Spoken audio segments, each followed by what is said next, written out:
Bonjour à tous et bienvenue pour cette nouvelle vidéo. Aujourd'hui, on va parler d'un petit truc sympathique. Qu'est-ce que le son? Il est important de repartir des bases parce que vous voyez ce que j'ai pris dans ma miniature, c'est ce petit truc-là.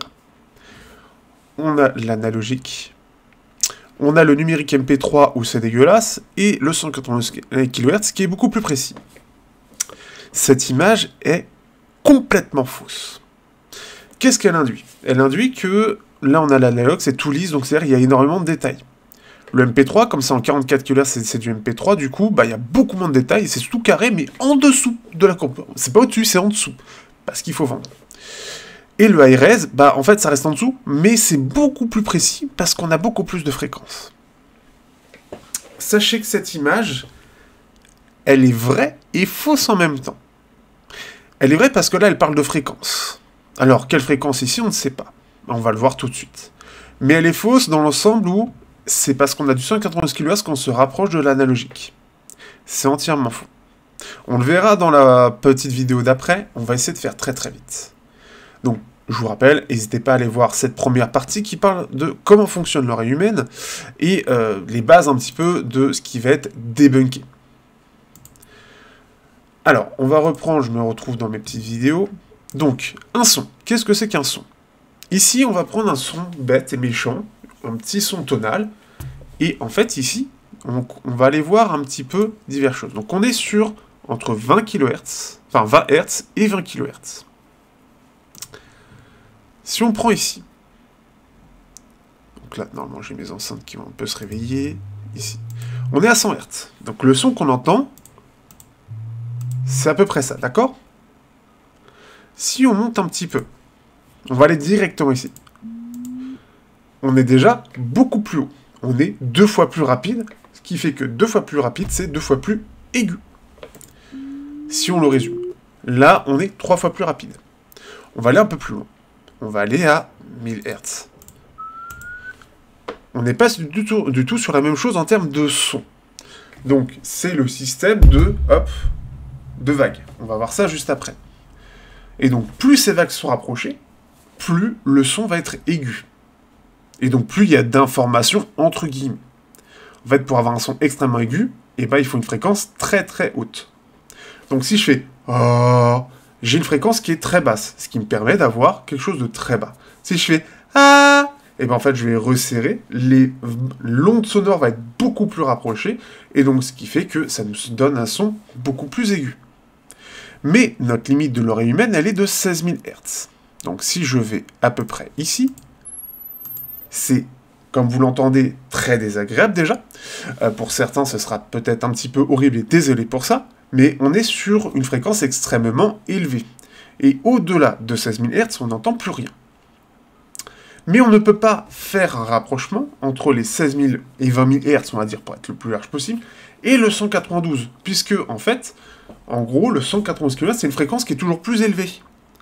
Et donc, si on dépasse les 20 000 Hz, on est sur des sons qu'on n'entend pas. Alors, certes, on a plus d'informations, mais à des endroits qu'on ne peut pas entendre. Et c'est ce qu'on appelle les ultrasons. C'est que c'est tellement rapproché que notre oreille, lui, elle n'est pas conçue pour entendre des choses aussi rapprochées. Et donc, qu'est-ce qui se passe derrière? Eh bien, on ne les entend pas.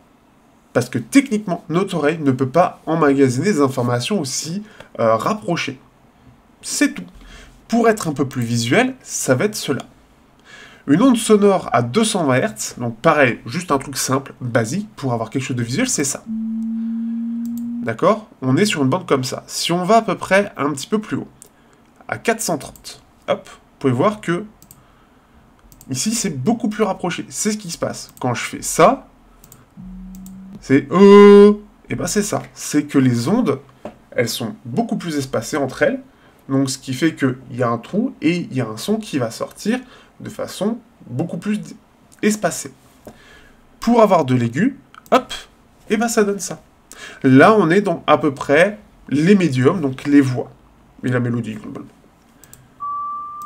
Donc ça, un son simple, c'est ça. Mais sachez que les instruments, quand ils vont jouer dans cette zone de fréquence-là, ils vont, entre autres, avoir cette particularité d'utiliser à peu près ce truc-là. C'est plus large que ça, mais si on doit le représenter de façon visuelle, c'est un peu comme ça.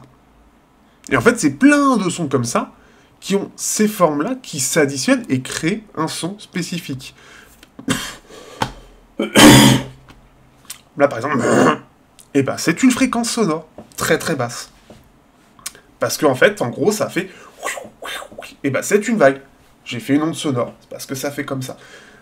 Tout est un son. Si on va plus haut encore, on a 4000, c'est déjà un peu plus désagréable. On va baisser un petit peu pour les oreilles sensibles.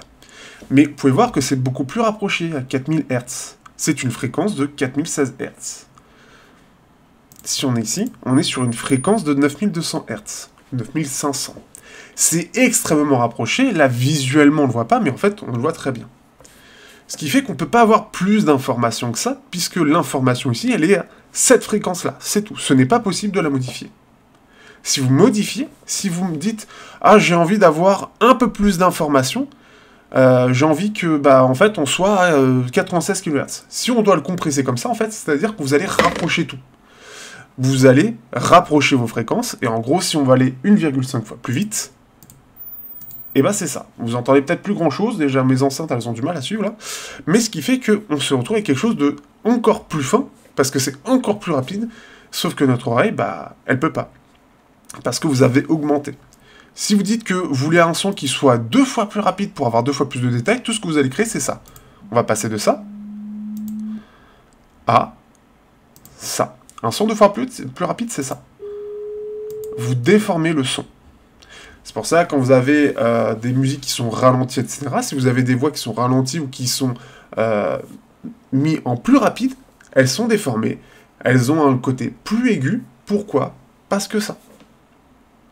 Parce que vous modifiez sa fréquence.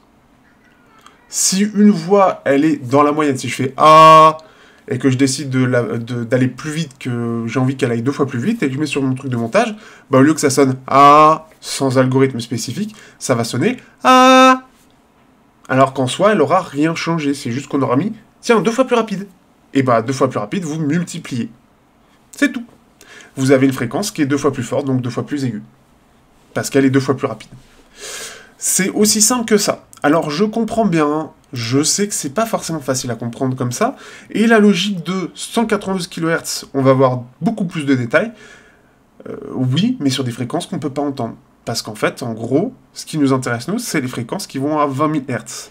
On doit faire x2 pour derrière, et ça je vous invite à regarder le théorème de Nyquist. En gros, si on a une fréquence, on a sa contre-fréquence, et donc, ce qui fait que c'est pour ça qu'on doit faire 44 000 Hz, et en fait, en gros, c'est tout un système. Alors, on va pas entrer dans les détails ici, mais ce qui fait que c'est pour ça qu'on doit avoir 2 fois plus. C'est parce que théorème de Nyquist, dans le fonctionnement d'une onde sonore, on va prendre juste ce qui nous intéresse, et donc, en fait, on a 20 000 Hz égale 44 000 Hz. On va pas aller beaucoup plus loin. Mais c'est juste pour comprendre ça. Donc, juste comprenez que si vous faites ça, que vous voulez compresser ça dans un format beaucoup plus haut, en fait, vous multipliez juste l'onde sonore. Donc, on ne pouvait pas avoir 192 000 Hz dans 20 000 Hz. Ce n'est pas possible. Dans les 192 000 Hz, la seule utilité, c'est les 20 000 premiers Hz. Enfin, c'est les 44 000, parce qu'après, c'est divisé par 2. Du coup, ça sert à rien. Donc oui, 192 kHz, vous divisez par 2, ça fait 96. Et en fait, dans les 96, vous n'avez besoin que d'un cinquième de ça. On en reparlera plus précisément, mais je voulais juste vous parler un petit peu de comment fonctionne une onde sonore, parce que c'est pas forcément très bien compris, et parce qu'on se dit qu'effectivement, on peut jouer avec les Hertz pour avoir beaucoup plus de détails. Mais en fait, dans l'audio, les Hertz ont ils ont un réel besoin. C'est-à-dire qu'une basse à 20 Hz, c'est une basse à 20 Hz, et c'est tout. Si vous voulez 2 fois plus de détails dans la basse à 20 Hz, c'est basse à 20 Hz, mais avec un bon ampli, avec un bon driver défini pour avoir une basse qui soit très lisible, parce que le driver sera assez rapide pour répondre à cette fréquence. C'est tout. Voilà. J'espère que ça vous aura aidé un petit peu à mieux comprendre sur le son, mais vous ne pouvez pas améliorer le détail d'un son par rapport aux fréquences. C'est que par rapport au driver que vous allez utiliser, qui doit avoir une excellente réactivité pour gérer des attaques, etc. Tout le côté sonore, vraiment driver, dans ces parties-là. Et ça coûte très très cher pour avoir quelque chose d'extrêmement rapide et ça veut pas dire non plus que ce sera meilleur, parce que tout dépend de ce que vous cherchez, tout dépend de comment ça a été mixé. Vous pouvez avoir le driver le plus rapide au monde, bah c'est pas pour ça qu'il sera meilleur qu'un driver un peu plus lent, mais qui sera beaucoup plus joli à écouter. Allez, sur ce, à bientôt pour la petite vidéo du samedi et le test bien évidemment, comme d'habitude.